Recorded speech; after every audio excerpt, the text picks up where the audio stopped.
आज नुआपड़ा उपनिर्वाचन पाई बिजु जनता दल तरफ आमर प्रिय नेता सर्वमान्य नेता बिजु जनता दल सभापति पूर्वतन मुख्यमंत्री वर्तमान विरोधी दलर नेता मान्यवर नवीन पट्टनायक महोदय मते प्रार्थी भाव में घोषणा करिथिबारु मो तांको हृदय सहित कृतज्ञता एवं धन्यवाद अर्पण करुछि।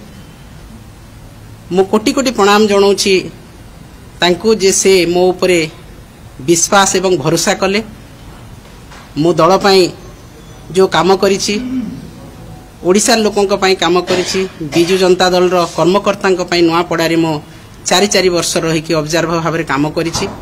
तेणु सेही दृष्टि मो उपरे भरोसा करके प्रार्थित्व आज घोषणा करिसंती मो कृतज्ञता जनाऊछि एवं नुआपड़ा निर्वाचन मंडली रो समस्त नेतृमंडली आज उपस्थित अछंती एवं समस्त नुआपड़ा वासी को मो प्रणाम जनाऊछि।